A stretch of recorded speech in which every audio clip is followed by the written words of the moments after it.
চীন সফরের আগে জাপান গেলেন নরেন্দ্র মোদী। বেইজিংকে পাশ কাটিয়ে শত্রু আমেরিকার বন্ধু জাপানে কেন? দিল্লির চাল কি সফল হবে? 50 বছরের মধ্যে এবার বন্যার সবচেয়ে ভয়াল রূপ দেখল পাকিস্তান। ভেসে যাচ্ছে গ্রামের পর গ্রাম। কেন এত বন্যা? কে দায়ী? কি বলছে দেশটি? থানায় ডিউটি করছে এক বিড়াল, পরনে পুলিশের পোশাক। সেখানে কি কাজ করে সে? প্রাণীটি কি গুপ্তচর নাকি আসামি ধরতে সাহায্য করে? আসসালামু আলাইকুম, দেখছিলেন Bangla vision world news headline. এবারে বিস্তারিত। আমেরিকার শুল্ক চাপে বেহাল দশা কাটাতে চীনের পর এবার এশিয়ার আরেক শক্তি জাপানের সাথে সুসম্পর্ক গড়তে উঠে পড়ে লেগেছে ভারত।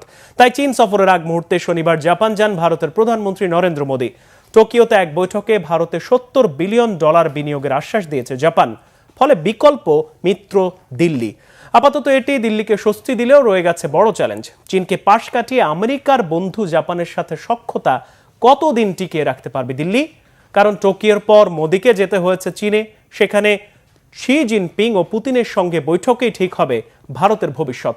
হাফিজুল ইসলামের ডেস্ক রিপোর্টে বিস্তারিত। চীনের ক্রমবর্ধমান দাপট এখন নাড়িয়ে দিচ্ছে এশিয়ার প্রতিটি দেশের কূটনীতি। সাগরে সামরিক আধিপত্য, বেল্ট অ্যান্ড রোড প্রকল্পের নামে ঋণের ফাঁদ, আর বাণিজ্য ও প্রযুক্তিতে ক্রমাগত উত্থান, সব মিলিয়ে পুরো অঞ্চলের ক্ষমতাধর মোড়ল হয়ে উঠছে বেইজিং। এই বাস্তবতায় ভারত ও জাপান বাধ্য হল পাল্টা চাল দিতে।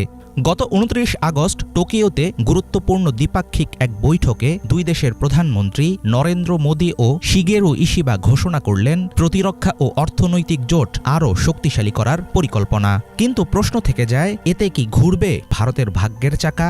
আর জাপানি বা কেন এখন দিল্লির পাশে দাঁড়ালো? যুক্তরাষ্ট্রের চড়া শুল্ক ও চাপের মুখে বিকল্প শক্তিগুলোর সঙ্গে সম্পর্ক জোরদার করে টিকে থাকতে চাইছে ভারত। জাপানের সঙ্গে সমঝোতা ছিল মোদী সরকারের নতুন মিত্র জোগাড়ের একটি কৌশল। ভারতের জন্য প্রায় $70 বিলিয়ন বিনিয়োগের প্রতিশ্রুতি দিয়েছে জাপান। অর্থনৈতিক খাত ছাড়াও প্রতিরক্ষা, মহাকাশ, কৃত্রিম বুদ্ধিমত্তা, উচ্চগতির রেল সবখানেই এসেছে সহযোগিতা বাড়ানোর ঘোষণা। এর মাধ্যমে ভারতের বাজারে নিজেদের অবস্থান মজবুত করবে টোকিও। পাশাপাশি চীনের বিকল্প হিসেবে নয়াদিল্লি পাবে একটি শক্তিশালী অর্থনৈতিক অংশীদার। আমরা আগামী 10 বছরের জন্য একটি রোডম্যাপ তৈরি করেছি। এর মধ্যে রয়েছে বিনিয়োগ, উদ্ভাবন, অর্থনৈতিক নিরাপত্তা, পরিবেশ প্রযুক্তি, স্বাস্থ্য, জনগণের আন্তঃসম্পর্ক এবং নানা রকম পার্টনারশিপ। জাপানের কাছ থেকে আমরা ভারতে $10 ট্রিলিয়ন বিনিয়োগের লক্ষ্যমাত্রা ঠিক করেছি। ভারত ও জাপান আগামী 5 বছরে বিভিন্ন অঞ্চল থেকে 5 লাখ জনশক্তি আদান প্রদান করবে। এর মধ্যে 50,000 দক্ষ ভারতীয় কর্মী জাপানের অর্থনীতিতে গুরুত্বপূর্ণ অবদান রাখবে। ভারতীয় পণ্যের উপর আমদানি শুল্ক সর্বোচ্চ 50% পর্যন্ত বাড়িয়েছে যুক্তরাষ্ট্র। এমন পরিস্থিতিতে মার্কিন প্রশাসন এখন আর ভারতের নির্ভরযোগ্য ভরসার জায়গা নয়, বরং নয়াদিল্লির জন্য জাপানের মতো এশীয় অর্থনৈতিক মিত্র এখন জরুরি হয়ে উঠেছে। অন্যদিকে চীনের আঞ্চলিক আধিপত্য এককভাবে ঠেকাতে পারবে না জাপান। দেশটি চায় ভারতের বাজার, জনসংখ্যা ও সামরিক শক্তি ব্যবহার করে একটি ভারসাম্য তৈরি করতে। ইশিবা ও মোদীর বৈঠকে তাই বিনিয়োগ ছাড়াও অগ্রাধিকার দেওয়া হয়েছে প্রতিরক্ষা সহযোগিতাকে। ভারত ও জাপান একটি স্বাধীন, উন্মুক্ত এবং নিয়মের মধ্যে পরিচালিত ইন্দো প্যাসিফিক ধারণার প্রতি সম্পূর্ণ প্রতিশ্রুতিবদ্ধ। সন্ত্রাসবাদ ও সাইবার নিরাপত্তা নিয়ে একই ধরনের উদ্বেগ আমাদের রয়েছে। প্রতিরক্ষা ও সামুদ্রিক নিরাপত্তায়ও আমাদের স্বার্থ অভিন্ন। প্রতিরক্ষা ও উদ্ভাবনে পারস্পরিক অংশীদারিত্ব আরও শক্তিশালী করার সিদ্ধান্ত নিয়েছি আমরা। সাম্প্রতিক জাপান সফরে ভারত যেসব প্রতিশ্রুতি পেয়েছে তা দিল্লির জন্য কিছুটা স্বস্তিকর হলেও দীর্ঘমেয়াদে পরিস্থিতি ততটা সহজ হবে না। টোকিওর পর মোদী যাচ্ছেন চীন সফরে। 7 বছর পর প্রথমবারের মতো সাংহাই কোঅপারেশন অর্গানাইজেশনের সম্মেলনে যোগ দেবেন তিনি। সেখানে শি জিনপিং ও ভ্লাদিমির পুতিনের সঙ্গে মুখোমুখি বৈঠকে মোদী যদি বাস্তবসম্মত সমঝোতা করতে পারেন, তাহলে সাময়িকভাবে হ্রাস পাবে ভারতের বিপদ। এমন পরিস্থিতিতে নানামুখী চাপ সামাল দিয়ে কিভাবে পা ফেলবেন নরেন্দ্র মোদী, সেদিকে থাকবে সবার নজর। হাফিজুল ইসলাম, বাংলা ভিশন। এদিকে উচ্চ শুল্ক আরোপের পরও যুক্তরাষ্ট্রের কাছে মাথা নত না করার হুঁশিয়ারি দিয়েছে ভারত। আমেরিকাকে বাদ দিয়ে দিল্লি নতুন নতুন বাজার খুঁজে নেবে বলে হুমকি দিয়েছেন ভারতের বাণিজ্যমন্ত্রী পীযূষ গোয়েল। এরই মধ্যে মার্কিন অতিরিক্ত শুল্ককে উপেক্ষা করে রাশিয়া থেকে ভারত তেল আমদানি বাড়াচ্ছে বলে জানিয়েছেন দেশটির ব্যবসায়ীরা। হিজল জোবায়েরের ডেস্ক রিপোর্ট। ভারত যুক্তরাষ্ট্রের কাছে নতি স্বীকার করবে না, বরং নতুন বাজার খুঁজে নেবে বলে জানিয়েছেন ভারতের বাণিজ্য মন্ত্রী পীযূষ গোয়েল। ভারতীয় পণ্যে যুক্তরাষ্ট্রের 50% শুল্ক কার্যকর হওয়ার পর এটিই ছিল তার প্রথম প্রকাশ্য প্রতিক্রিয়া। 29 আগস্ট নয়াদিল্লিতে এক শিল্প সম্মেলনে বক্তব্য দিতে গিয়ে গোয়েল বলেন, যদি কেউ মুক্ত বাণিজ্য চুক্তি করতে চায় তবে ভারত সবসময়ই প্রস্তুত, কিন্তু ভারত কখনো কারো কাছে মাথা নত করবে না বা নিজেকে দুর্বল আকারে উপস্থাপন করবে না। ভারতীয় পণ্যে ট্রাম্পের উচ্চ শুল্ক আরোপ প্রসঙ্গে বিশ্লেষকরা বলছেন 50% শুল্ক কার্যত বাণিজ্য অবরোধের শামিল। এটি ক্ষুদ্র ব্যবসাগুলোর জন্য মারাত্মক ক্ষতির কারণ হতে পারে। ইতোমধ্যেই ভারতের বস্ত্র, সামুদ্রিক খাদ্য ও গহনী রপ্তানিকারকরা যুক্তরাষ্ট্রের পণ্যে অর্ডার বাতিল করছেন বলে জানা যাচ্ছে। উচ্চ শুল্কের কারণে বাংলাদেশ ও ভিয়েতনামের মতো প্রতিদ্বন্দ্বীদের কাছে বাজার হারাচ্ছে ক্ষুদ্র ব্যবসায়ীরা। এতে ব্যাপক কর্মহীনতার আশঙ্কা তৈরি হয়েছে। এ প্রেক্ষাপটে সরকার আগামী কয়েকদিনের মধ্যে প্রতিটি খাতে সহায়তা ও রপ্তানি বাড়ানোর জন্য একাধিক পদক্ষেপ ঘোষণা করবে বলে জানান ভারতের বাণিজ্য মন্ত্রী। 2024-25 সালের তুলনায় আগামীতে ভারতের রপ্তানি আরও বাড়বে বলে প্রত্যয় জানিয়েছেন তিনি। 2024 সালে যুক্তরাষ্ট্র ছিল ভারতের শীর্ষ রপ্তানি গন্তব্য। এবছর সেখানে মোট রপ্তানির পরিমাণ ছিল 87.3 বিলিয়ন মার্কিন ডলার। কিন্তু উচ্চ শুল্ক আরোপে এখন তাতে নাটকীয় পতন ঘটতে চলেছে। এর আগেও ভারত এই শুল্ক আরোপকে অন্যায্য, অযৌক্তিক ও অগ্রহণযোগ্য বলে সমালোচনা করে। এই অতিরিক্ত শুল্ক আরোপের জেরে যুক্তরাষ্ট্রের সাথে নতুন বাণিজ্য চুক্তির আলোচনাও থমকে আছে। ভারত এটি নিয়ে আর তেমন আগ্রহ দেখাচ্ছে না। কৃষি ও দুগ্ধ খাত নিয়ে দেখা দিয়েছে মতানৈক্য। ট্রাম্প চাইছেন ভারতের বাজারে যুক্তরাষ্ট্রের জন্য আরও প্রবেশাধিকার, কিন্তু প্রধানমন্ত্রী নরেন্দ্র মোদী ভারতের কৃষকদের রক্ষা করতে বদ্ধপরিকর, কারণ তারা ভোটের প্রশ্নে একটি বড় জনগোষ্ঠী। ভারত রাশিয়ার কাছ থেকে বিপুল পরিমাণ তেল আমদানি করছে। এতে করে ইউক্রেনের বিরুদ্ধে যুদ্ধে রাশিয়াকে অর্থনৈতিক সহায়তা করা হচ্ছে।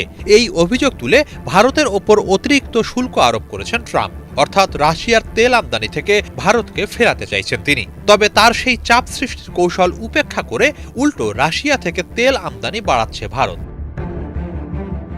দেশটির ব্যবসায়ীরা জানাচ্ছেন, সেপ্টেম্বরে রাশিয়া থেকে জ্বালানি তেল আমদানি বাড়াতে চলেছে ভারত। তেল বিক্রির সঙ্গে সংশ্লিষ্ট 3টি সূত্র জানিয়েছে, ভারতের পরিশোধনকারীরা সেপ্টেম্বরে রাশিয়া থেকে তেল আমদানি 10 থেকে 20% পর্যন্ত বাড়াতে পারে, যার পরিমাণ দৈনিক 1.5 থেকে 3 লাখ ব্যারেলের সমান।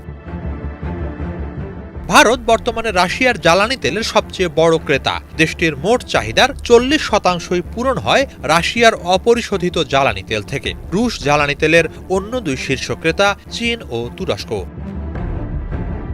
হিজল জোবায়ের, বাংলা ভিশন। মার্কিন প্রেসিডেন্ট ডোনাল্ড ট্রাম্পের বেশিরভাগ শুল্ক আরোপকে অবৈধ ঘোষণা করেছে যুক্তরাষ্ট্রের ফেডারেল আদালত। একই সাথে তিনি যুক্তরাষ্ট্রের ইন্টারন্যাশনাল ইকোনমিক পাওয়ার্স অ্যাক্ট আইনের অপব্যবহার করছেন বলেও অভিযোগ এনেছে আদালত। বর্ধিত শুল্ক প্রত্যাহারের নির্দেশ দেওয়া হয়েছে যুক্তরাষ্ট্র প্রশাসনকে। আগামী 14 অক্টোবরের পর এই রায় কার্যকর হবে। আদালতে শুনানিতে উপস্থিত 11 বিচারকদের 7 জন ট্রাম্প প্রশাসনের শুল্ক নীতিকে অবৈধ ঘোষণা করেছেন। সম্প্রতি বিশ্বের বিভিন্ন দেশের ওপর প্রেসিডেন্ট ডোনাল্ড ট্রাম্প যে অতিরিক্ত শুল্ক আরোপ করেছেন, অধিকাংশ ক্ষেত্রেই তা আইইইপিএ আইনকে লঙ্ঘন করে। এদিকে শুল্ক আরোপের ক্ষেত্রে তার নেতৃত্বাধীন প্রশাসন আইইইপিএ আইনের অপব্যবহার কিংবা লঙ্ঘন করেনি বলে দাবি মার্কিন প্রেসিডেন্টের। ফেডারেল আপিল আদালত রায় ঘোষণার প্রতিক্রিয়ায় ট্রুথ সোশ্যালে ট্রাম্প লেখেন, আদালতের এই রায় যুক্তরাষ্ট্র অর্থনীতির জন্য ধ্বংসাত্মক। তিনি আরও দাবি করেন, আদালতের রায়ে সব বিচারক সম্মত না থাকায় রায়টি যথার্থ হয়নি। এই রায়ের বিরুদ্ধে আপিল করার ঘোষণা দিয়েছেন তিনি। যুক্তরাষ্ট্রের সঙ্গে বিভিন্ন দেশের বিপুল পরিমাণ বাণিজ্য ঘাটতি দূর করতে এই শুল্ক নীতি গ্রহণ করা হয়েছে বলেও দাবি করেন প্রেসিডেন্ট ট্রাম্প। আদালতের এমন রায়ের পরও শুল্ক বহাল রাখা হবে বলেও জানিয়েছে ট্রাম্প প্রশাসন। গেল কয়েক দশকের মধ্যে সবচেয়ে ভয়াবহ বন্যা পরিস্থিতি পার করছে পাকিস্তান। পাঞ্জাবের পর সিন্ধু প্রদেশও আছে বন্যার শঙ্কায়। প্রদেশটিতে বন্যা ঝুঁকিতে 16.5 লাখ বাসিন্দা, 1,500 গ্রাম, 3 লাখ পরিবার। ভয়াবহ বন্যার জন্য পাকিস্তানের জনগণ সরকারের অব্যবস্থাপনা, দুর্নীতি, নদী নালা খনন না করে উল্টো ভরাট করাকে দায়ী করছে। এমনকি পাক ভারতের সংঘাত, নয়াদিল্লির নদী বন্টন চুক্তি স্থগিত করা এবং বাঁধ খুলে দেয়াকেও দায়ী করছেন অনেকে। তবে কি বন্যার জন্য পাকিস্তান সরকারের অব্যবস্থাপনাই দায়ী নাকি ভারতের কারণেই ডুবছে পাকিস্তান? শহীদ আরাফাতের ডেস্ক রিপোর্ট। গেল 50 বছরের বন্যায় এমন ভয়াল রূপ দেখেনি পাকিস্তানবাসী। পানি কমা তো দূরে থাক, যতই সময় যাচ্ছে ততই তলিয়ে যাচ্ছে একের পর এক প্রদেশ, শহর আর গ্রাম। লাখো ঘরবাড়ি, জমি সব এখন অতল পানির নিচে। তাই শেষ সম্বল যা আছে তাই নিয়ে সাধারণ মানুষ যে যেভাবে পারছে নিরাপদে পালিয়ে যাচ্ছে। কেউ নৌকায়, কেউ বা গলা বা কোমর পানি পার হচ্ছে হেঁটে। অবলা প্রাণীদেরও রক্ষা করছেন তারা। ভয়াবহ এ বন্যায় নাজুক পাঞ্জাব প্রদেশের পরিস্থিতির অবনতি তো হয়নি, বরং বৃষ্টিপাত অব্যাহত থাকায় আরো ভয়ঙ্কর হচ্ছে পরিস্থিতি। ভারী বৃষ্টি ও ভারত থেকে আসা পানিতে পাঞ্জাবের লাহোরে 40 বছরের মধ্যে সবচেয়ে ভয়াবহ বন্যা দেখা দিয়েছে। পাঞ্জাব থেকে এরই মধ্যে সরিয়ে নেওয়া হয়েছে 10 লাখের বেশি অধিবাসীকে। বন্যার পানিতে ডুবে গেছে শত শত ভবন, ফসলি জমি, রাস্তাঘাট। ক্ষতিগ্রস্ত হয়েছে 15 লাখের বেশি মানুষ। গত রাত থেকে পানির উচ্চতা অনেক বেড়েছে, সমস্ত ঘরবাড়ি তলিয়ে গেছে। এতে আমরা সবাই ভীষণ উদ্বিগ্ন। আরেকটি সমস্যা হলো শুকর ও সাপ বেরিয়ে এসেছে, পরিস্থিতি নিয়ন্ত্রণের বাইরে চলে যাওয়ার উপক্রম। আমাদের বাড়িঘর ও শস্য সব ভেসে গেছে, রাস্তাও তলিয়ে গেছে। কয়েকটি গরু আর মহিষ রক্ষা করতে পেরেছি কোনো রকমে। কেউ আমাদের সাহায্যে এগিয়ে আসেনি। আল্লাহ ছাড়া আর কেউ আমাদের বন্যা থেকে রক্ষা করতে পারবে না। পাঞ্জাবের চেনাব নদীর পানি প্রবাহ কিছুটা স্বাভাবিক হলেও রাবি ও শতদ্র নদীর পানি অধিক উঁচু মাত্রায় প্রবাহিত হচ্ছে। বন্যার পানি ঠেকাতে চলছে নানা তৎপরতা। পাকিস্তানের দুর্যোগ ব্যবস্থাপনা কর্তৃপক্ষ ত্রাণ সরবরাহ অব্যাহত রেখেছে। নিখোঁজদের সন্ধানে চলছে উদ্ধার অভিযান। শুধু পাঞ্জাব নয়, বন্যায় এবার ডুবতে বসেছে দেশটির সিন্ধু প্রদেশ। যে কোনো সময় পানিতে তলিয়ে যাওয়ার আশঙ্কা করা হচ্ছে। এতে ক্ষতিগ্রস্ত হতে পারে 1657টি গ্রামের 3 লাখ পরিবারের 16.5 লাখ নাগরিক। সিন্ধু প্রাদেশিক সরকার এরই মধ্যে বন্যা সতর্কতা জারি করেছে। জনগণের জানমাল রক্ষায় প্রস্তুত আছে উদ্ধারকারী দল, 5 শতাধিক নৌকা, প্রায় শতাধিক হাসপাতাল সহ জরুরি কন্ট্রোল রুম। এদিকে ভয়াবহ বন্যার জন্য পাকিস্তানের জনগণ সরকারের অব্যবস্থাপনা, নদী নালা খনন না করে উল্টো ভরাট করাকে দায়ী করছে। এমনকি পাক ভারতের যুদ্ধ, নয়াদিল্লির নদী বন্টন চুক্তি স্থগিত করা এবং বাঁধ খুলে দেয়াকেও দায়ী করছেন অনেকে। ভারতের উচিত এমনভাবে পানি ছাড়া যাতে পাকিস্তান ভারত উভয় দেশ বন্যার হাত থেকে রক্ষা পায়। তারা বলছে তাদের পানির উচ্চতা বাড়ায় পানি ছেড়ে দিয়েছে, কিন্তু এতে যে আমরা আরো বেশি ক্ষতির মধ্যে পড়েছি। আমাদের বসবাস সীমান্তে, এখানে যুদ্ধ এবং বন্যা উভয় নিয়েই আমাদের ভাবতে হয়। যুদ্ধ তো হঠাৎ ঘটনা, কিন্তু বন্যা তো প্রতি বছরের সমস্যা। এতে আমাদের অনেক ক্ষতি হচ্ছে। দুই দেশের সরকারের উচিত যথাযথ পদক্ষেপ নেওয়া। ভারত ধীরে ধীরে পানি ছাড়লে বন্যার সমস্যা থেকে আমরা অনেকটা রেহাই পেতাম। বিশ্লেষকরা মনে করছেন, বন্যা পূর্ব সতর্কতা ও করণীয় নিয়ে যেমন পাকিস্তান সরকারের নানা পদক্ষেপ নেওয়া উচিত, তেমনি ভারতেরও উচিত বাঁধ বা পানি ছেড়ে দেওয়ার আগে প্রতিবেশী দেশের অবস্থান চিন্তা করা। এদিকে পাকিস্তানের পাশাপাশি বন্যায় ডুবছে ভারতের উত্তরপ্রদেশ। ভারী বৃষ্টি ও ভূমিধসে ভেসে গেছে বহু ঘরবাড়ি ও রাস্তাঘাট। বেশ কয়েকজনের প্রাণহানির খবরও পাওয়া গেছে। জম্মু ও কাশ্মীরও অবনতি হয়েছে বন্যা পরিস্থিতির। Shahid Arafat, Bangla vision, news desk. ফিলিস্তিনের প্রেসিডেন্ট আব্বাস মাহমুদ সহ আরও কয়েকজন কর্মকর্তার ওপর ভিসা নিষেধাজ্ঞার ঘোষণা দিয়েছে যুক্তরাষ্ট্র। এই নিষেধাজ্ঞার ফলে সেপ্টেম্বরে হতে চলা জাতিসংঘের অধিবেশনে যোগ দিতে পারবেন না প্রেসিডেন্ট আব্বাস মাহমুদ। যুক্তরাষ্ট্রের এই নিষেধাজ্ঞার আওতায় পড়বেন ফিলিস্তিনি মুক্তি সংস্থা PLO এবং অধিকৃত পশ্চিম তীর ভিত্তিক কর্তৃপক্ষের অন্তত 80 জন কর্মকর্তা। শুক্রবার এক বিবৃতিতে এই তথ্য জানিয়েছে যুক্তরাষ্ট্রের পররাষ্ট্র দপ্তর। নিষেধাজ্ঞাপ্রাপ্ত কর্মকর্তাদের বিরুদ্ধে শান্তি প্রচেষ্টা ব্যাহত করা ও রাষ্ট্র হিসেবে ফিলিস্তিনের একতরফা স্বীকৃতি চাওয়ার অভিযোগ দিয়েছেন মার্কিন পররাষ্ট্রমন্ত্রী মার্কো রুবিও। জাতিসংঘ সম্মেলনের পাশাপাশি সৌদি আরবের আয়োজিত একটি সম্মেলনেও অংশ নেওয়ার কথা ছিল প্রেসিডেন্ট মাহমুদ আব্বাসের। ওই সম্মেলনে ব্রিটেন, ফ্রান্স, অস্ট্রেলিয়া ও কানাডার আনুষ্ঠানিকভাবে ফিলিস্তিনকে স্বাধীন রাষ্ট্র হিসেবে স্বীকৃতি দেওয়ার কথা রয়েছে। এদিকে হামাস অস্ত্র সমর্পণ না করলে ইসরায়েলের সাথে গাজাকে যুক্ত করে ফেলা হবে বলে জানিয়েছে ইসরায়েলি অর্থমন্ত্রী বেজালেল স্মোটরিচ।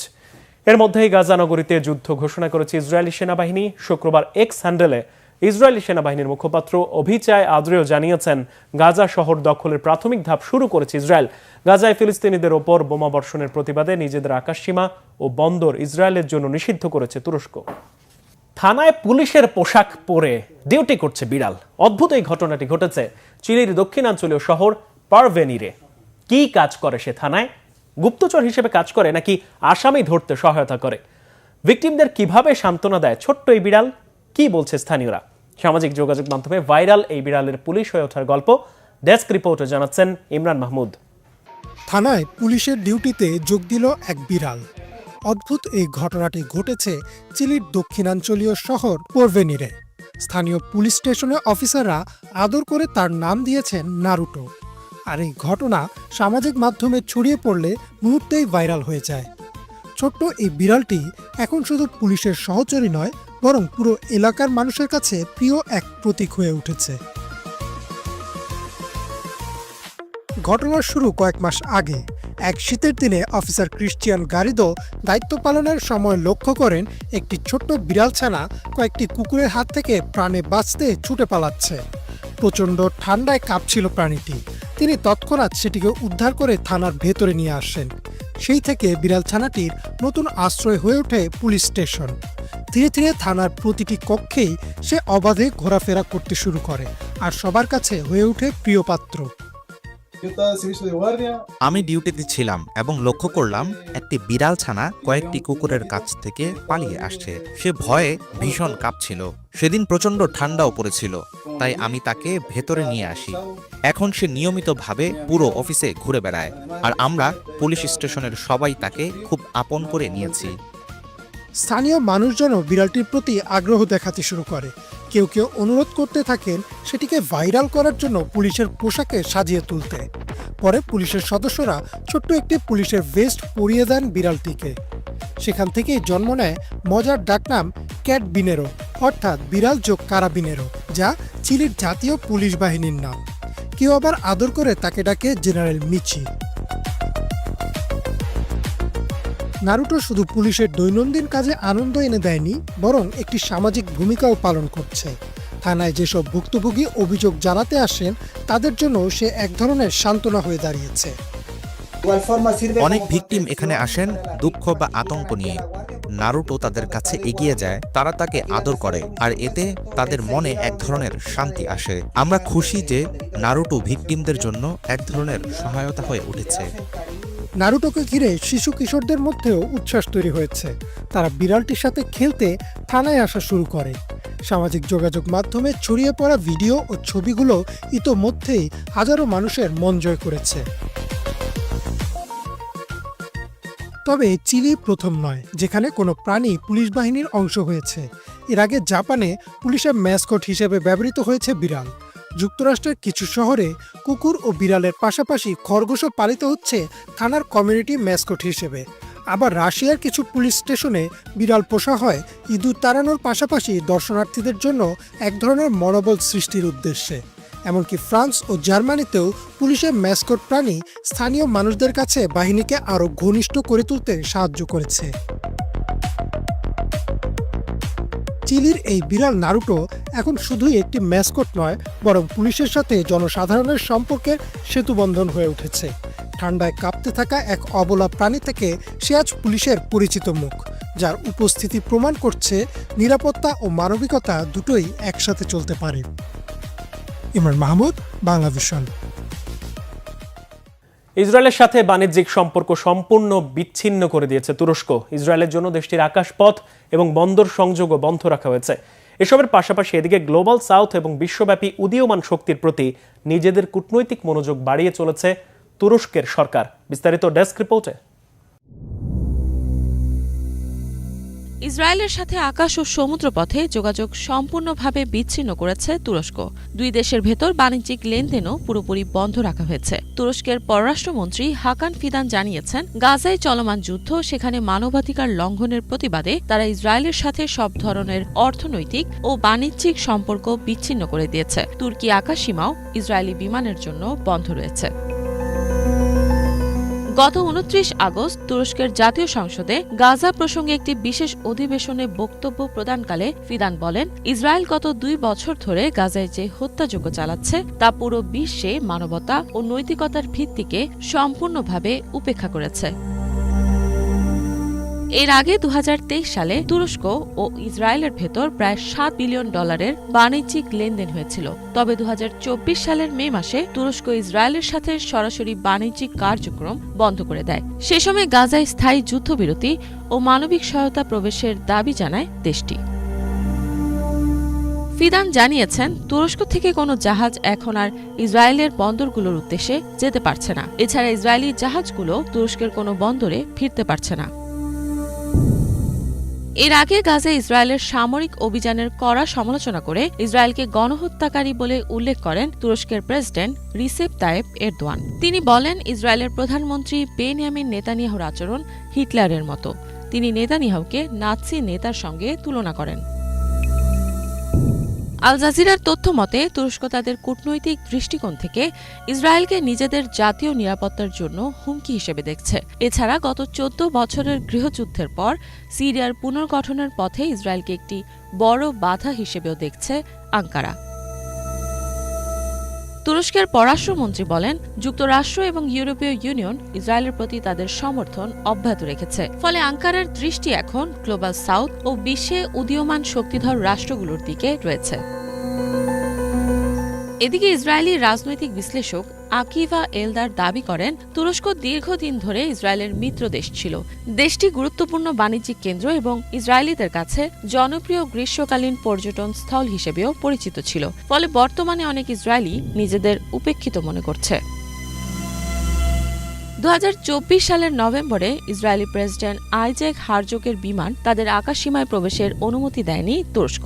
পরবর্তীতে এরদোয়ান জানান, তুরস্ককে কিছু বিষয় নিয়ে তাদের নিজস্ব অবস্থান গ্রহণ করতে হয়। দুই দেশের সম্পর্ক মূলত 2010 সালে অবনতির দিকে যায়। সে সময় তুরস্কের একটি জাহাজে ইসরায়েলি হামলায় অন্তত 10 জন তুর্কি নাগরিক নিহত হন। এছাড়া 2024 সালের সেপ্টেম্বরে পশ্চিম তীরে একটি বিক্ষোভে ইসরায়েলি বাহিনীর গুলিতে তুর্কি আমেরিকান এক কর্মী প্রাণ হারিয়েছেন। ইফাত জাহান, বাংলাভিশন। এই ছিল আজকের মতো, সাথে থাকায় ধন্যবাদ।